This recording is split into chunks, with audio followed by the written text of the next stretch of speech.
You're watching the award-winning GHS-TV, a nationally recognized student television station.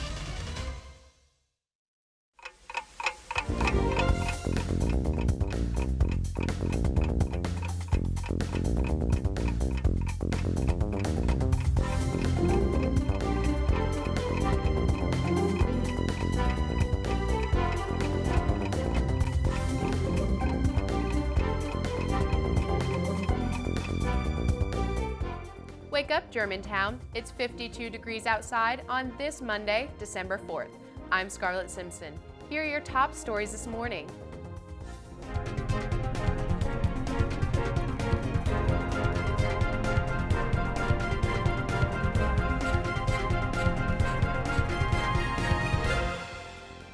This morning, the U.S. and South Korea launched a massive joint military exercise. This comes 1 week after North Korea launched its most powerful missile to date. The 5-day exercise includes 12,000 military personnel and more than 200 aircrafts. It is the largest joint military exercise between the two nations. North Korean officials say the exercise would bring the peninsula closer to the brink of war. HBD text message, the quick form of communication, turned 25 years old this past weekend. On December 3, 1992, British engineer Neil Papworth texted his colleague, Richard Jarvis, Merry Christmas. Over the years, texting has become a mixed blessing. Although it has allowed people to connect all over the world, it has also been shown to increase anxiety. Still, in honor of the first text message's 25th birthday, it benefits us all to pay tribute to the golden age of texting. Today is brought to you by the letter C for cookie. It's National Cookie Day. According to culinary historians, the first record of cookies were created by accident when cooks used a small amount of cake batter to test their oven temperature. Now, there are countless varieties of cookies. The most popular, sugar, oatmeal, and chocolate chip, each have their own national holiday. Taking a look at news a little closer to home, the St. Jude Memphis Marathon reached record numbers this weekend. 25,000 runners participated in this year's marathon, topping last year's mark of 23,000. The line of runners was so long that it took 32 minutes for all of the participants to cross the starting line. Together, these marathon runners helped raise $10.3 million for the research hospital. The play Romeo and Juliet may be 400 years old, but the lessons in the play stand the test of time. Tennessee Shakespeare Company's Romeo and Juliet project teaches 9th graders ways to work through their problems using the famous literature. Wake Up Germantown reporter Andrew Hetty and videographer Ryan Coleman take us inside these Shakespearean lessons. Violence, peer pressure, and prejudice. Just some of the many themes in Romeo and Juliet. There are also issues teens today face on a daily basis. Tennessee Shakespeare, we believe that all words are onomatopoetic. The Romeo and Juliet project, created by the Tennessee Shakespeare Company, goes into classrooms filled with students directly affected by violence. In Romeo and Juliet, these kids are 14, 15, 16 years old with weapons. And so it's great for us to kind of like make these kids understand that these kids were very young and they had weapons. My favorite part of the workshop was probably when they had a few people come out and play with these little swimming noodles as we pretended they were swords. Can I go forward when my heart is here? Teaching artists use the play's characters and its many pivotal decision moments as tools for freshman students to imagine and rehearse life-saving choices. We have a text that's 400 years old. Romeo, doff thy name, and for thy name is no pardon. And we're dealing with kids killing each other over an airy word, right? People will look at you wrong. You've been named from another family and they don't like you because you're from this other family. Because it was like really fun to like just get out and play and like pretend to be a certain character and act how they would act, even though it was different from your own ways of acting. I want you guys to look at each other and show me dignity. During the Romeo and Juliet project, freshman classes get 3 visits from the teaching artist. During these visits, students learn about non-violent conflict resolution. My favorite part was when they modernized each part so that we could understand it a little better. Sir. Sir. But I do bite my thumb, sir. Seeing the actors perform the play and work with them in the classroom brings a whole new dimension to the study of Shakespeare. They actually get to see it be performed, and I think they learn a lot more from seeing it than just reading it. Reporting for Wake Up Germantown, I'm Andrew Hetty.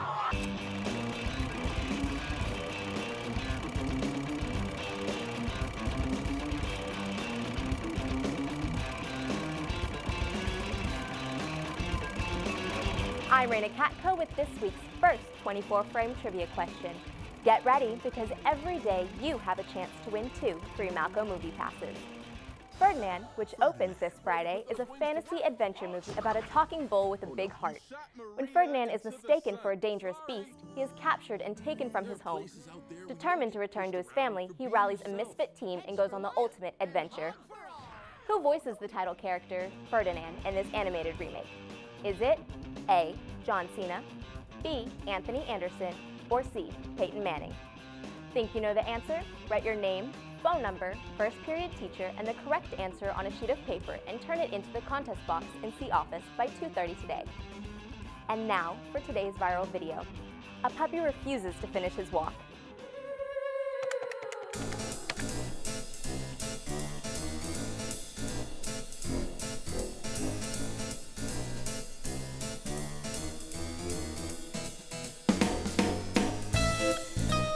That's it for me. I'm Raina Katko, and I'll see you at the movies.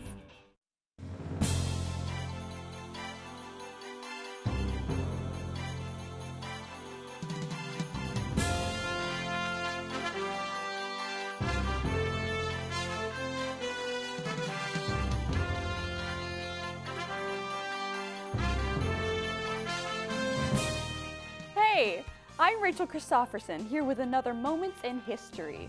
On this day in 1945, the Senate approved U.S. participation in the United Nations. This action marked a major change in the U.S. attitude toward international organizations. Also on this day, in 1956, Johnny Cash, Jerry Lee Lewis, Carl Perkins, and Elvis Presley had an impromptu jam session at Sun Studios here in Memphis.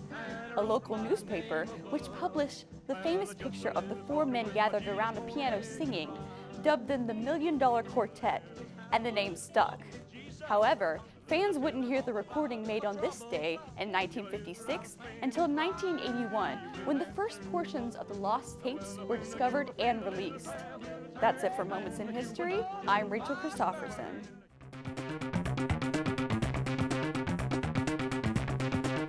I'm Rodney McKenna, here with another edition of Tech Talk. All week, we'll showcase some great holiday gifts. First, we have the Yoga Book by Lenovo, the newest 2-in-1 tablet. This breakthrough in tablet technology allows you to use a stylus to draw and take notes. In addition to the stylus, it comes with real ink that you can use to write notes. The brand new Halo keyboard appears when you need it and disappears when you don't.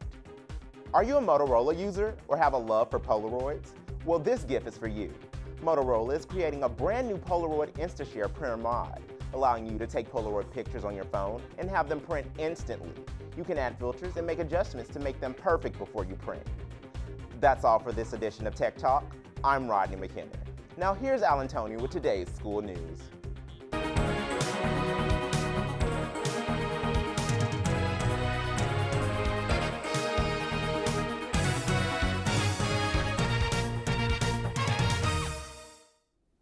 Thanks, Rodney. If you're interested in joining Japanese Club, come to Mr. Frazier's room C219 for more information. Club dues are $7. Come out tomorrow night to Central Church to hear GHS's very own choir, band, and orchestra for their annual holiday concert. The concert will begin promptly at 7 p.m. Doors will open at 6:30 p.m. See you there. Check out GHS-TV's latest edition of Crosstalk. In this week's show, host Scarlett Simpson takes a look at the various types of liturgical music that make up different religions. Crosstalk airs on Mondays and Thursdays at 9:30 a.m. and 7 o'clock p.m.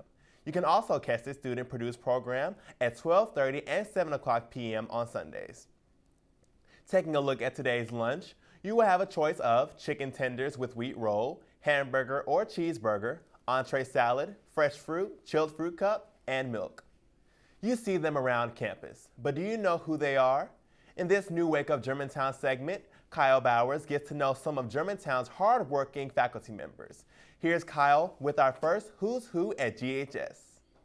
Hey everyone, I'm here in the cafeteria getting to know Mr. Humphrey, who makes sure that we don't starve every day. So Mr. Humphrey, how long have you been working here? 3 years. What is your favorite part about working here? Taking care of the kids, making sure they have good, nutritious meals. How do you make sure the cafeteria runs smoothly every day? Well, we have systems that we put in place, and you have to execute those systems every day. Well, Mr. Humphrey, thank you so much for everything you do here at GHS. Be sure to say hi to Mr. Humphrey the next time you're in line. Back to you. Thanks, Kyle. Now, let's get an update on the world of sports, both here in Germantown and beyond. Ryan Coleman has today's sports report.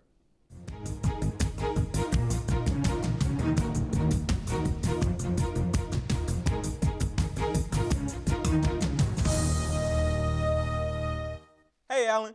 It's the most wonderful time of the year, college football playoffs. Yesterday, we found out who will be playing for a chance at the championship game. Number 1 Clemson will battle number 4 Alabama on the All-State Bowl, while number 2 Oklahoma will face off against the SEC champs, number 3 Georgia Bulldogs. Both games are on New Year's Day. Speaking of Georgia, did you catch their beatdown on Auburn? The Bulldogs' freshman quarterback Jake Fromm threw 16 for 21, gaining 183 yards. Auburn started strong, scoring a quick 7 points, but Georgia took off after that. The Bulldogs' defense smothered the Tigers, causing 2 fumbles, turning over possession. Georgia quickly put up 10 points, putting them in the lead in the second quarter, and Auburn Tigers never saw the end zone after that. Final score, 28-7. This is Georgia's first SEC title since 2005. Now on to the AAC Championship, where the Memphis Tigers fell in double overtime. But what a thrilling game it was. The Tigers' offense had little defense on their side. The Tigers' defense was gauged for 726 yards, while the offense just kept marching down the field to the tune of 753 yards of its own. By the fourth quarter, Memphis had a set single-season school record for total offense and points. The Tigers' QB, Riley Ferguson, tied his own record for the most passing yards in a game with 471. With all these big stats, the UCF was still able to clinch the win over Memphis on a heartbreaking interception thrown by Ferguson. Final score, 62-55. The Tigers fans were down, but not for long. It turns out the loss may have been a blessing in disguise. Sunday, it was announced that the Tigers will play in the AutoZone Liberty Bowl. This will be the first time ever Memphis has played in our hometown bowl. Can you believe it? They will take on Iowa State December 30th at 11:30. So get your tickets and root on the Tigers. That's your look at the world of sports. Scarlett, back to you. Thanks, Ryan. Throughout the year, family and friends participate in many holiday traditions, whether it's baking cookies or making hot chocolate. We wanted to know, what are some holiday traditions that you and your family do? We actually go out to a nature reserve called Natchez Trace, and we just go out there and hang out, and our family just has some time to get together and talk about what we've done. Every Christmas, I go with my church and sing Christmas carols at the nursing home. My family usually have a dinner over my house and just play music and stuff like that. Just have fun as a family. Play games, watch TV.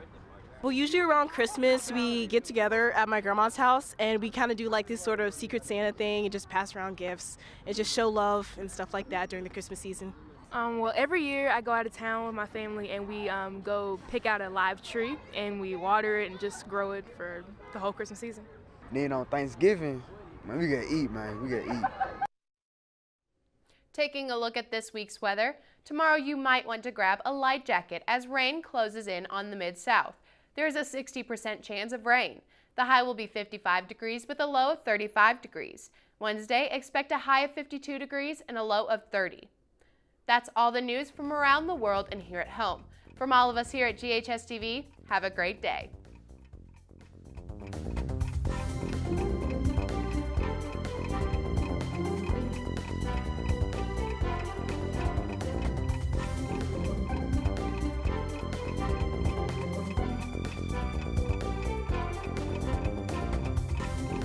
For those who wish to participate, Please stand and join me in reciting the Pledge of Allegiance. I pledge allegiance to the flag of the United States of America, and to the republic for which it stands, one nation, under God, indivisible, with liberty and justice for all. In accordance with state law, Germantown High School will now observe a moment of silence. Thank you, and have a great day.